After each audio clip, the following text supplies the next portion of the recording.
Alright everyone, welcome back to the channel. Today we're going to talk. Liam Paro has just had his next fight announced. Very, very exciting. The landscape of Australian boxing right now is very, very exciting. We have this fight that's just broke. We've got Nikita Tszyu holding an event next week with Michael Zarafa. We have Sam Goodman fighting this weekend against Nick Ball for a world championship. They just teased that October 11th, they're expecting to make a Melbourne fight card. No names yet, but Australian boxing is starting to really, really, really build and build and build. It's very, very exciting. So let's focus on this event. Liam Paro. Uh, let's start with when he beat Jonathan Thunder Navarro. Now he beat Jonathan Thunder Navarro in June, round five. Thunder retired. Wins that fight. That was at super lightweight.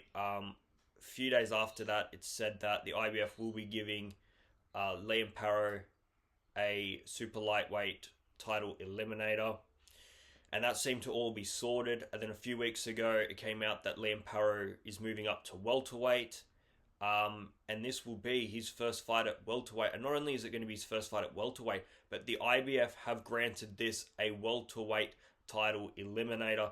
Now he's going to be taking on a 34-year-old Frenchman named David Paro. Look, I'm going to be completely honest. I don't know who he is. I've never heard of him. I haven't watched him before. In the build-up to this, I will try and do a bit more research and watch some video and tell you more about him.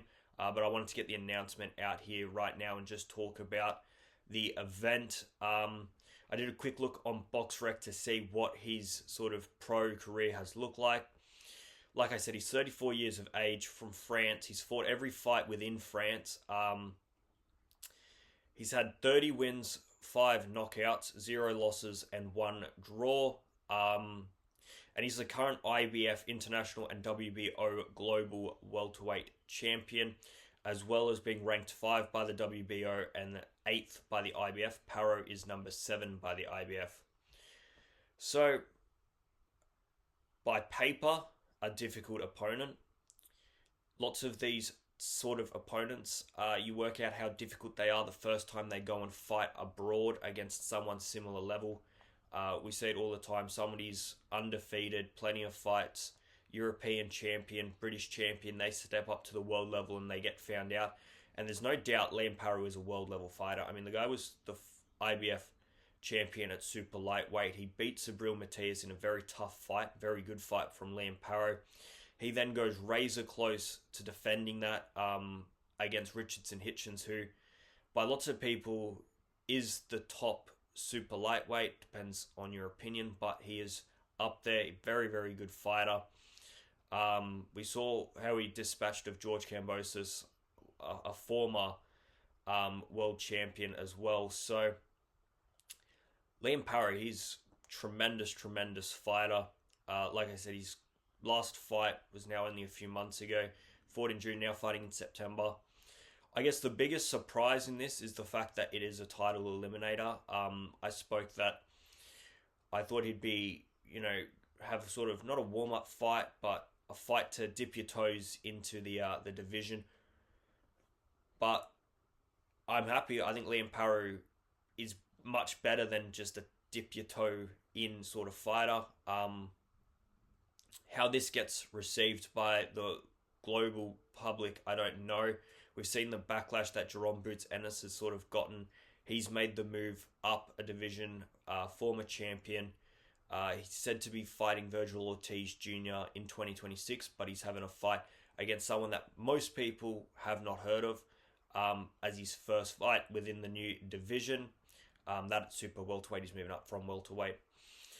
But I think this is a good fight. Liam Paro, I expect him, from what I know of Liam Paro, I can't gauge the ability of David Paro, but what I've seen from Liam Paro over his career, I think he's a world champion fighter, no doubt. I think he is that good. Anybody in the comments that maybe French or know of David Paro, please let me know what you guys think of him. Is Liam Paro levels ahead of him? Do I need to get to know David Paro properly? Also on this card, we're going to see Liam Wilson fighting. Now, I thought Liam Wilson was supposed to be in a title eliminator fight next. I'm not sure. They haven't actually said who his opponent will be, so we'll find out soon. Paulo Acuso is also fighting Casey Dixon. Paulo Acuso, 8 wins, 0 losses, I believe. Young Sydney guy. So, good fight. It's going to be at Pat Rafter Arena. Now, Pat Rafter Arena is in Brisbane, Queensland. It's a tennis court, obviously. If you know tennis, you know who Pat Rafter is. I think it's good. I think from what I saw in Ring 3, the way in which they turned... what was that stadium called? The Louis Armstrong Stadium in Queens, the US Open Stadium. I thought it worked well. I thought the way in which a tennis stadium is built, so all the action is sort of up and built in rather than an arena or a stadium where it's built outwards, makes for a better compact sort of fight. There is still floor space, so I think it'll be good. And like I said, they also teased that in October, on the 11th in Melbourne, they're going to put on a fight card. I'm not sure who they're planning on putting on that card. Obviously, lots of people, lots of the big Australian names are fighting on this one here in September. Liam Paro, Liam Wilson. We have Nikita Tszyu fighting. We have Brock Jarvis fighting. We have Michael Zarafa fighting. We have Jazzy Parr fighting. All next Wednesday. It's a bit closer to turn around, 2 months, I suppose. People that get their work done quickly and efficiently can probably get thrown on that card as well. And Sam Goodman fights this weekend. So who they're planning on putting on that card, I'm not sure. Is it too early to throw Tim Tszyu back in a fight? I'd be surprised if they put him on a Melbourne card. So we'll have to see what they've got planned for that. But no, very exciting, guys. Liam Paro in a title eliminator fight at welterweight against Frenchman David Pepot. There's room to work in this welterweight division, no doubt. I've said for a while, it's not the best welterweight division I've ever seen. When you look at some of the names that are champions vying for a championship, there is room there for Liam and his ability to become world champion, no doubt.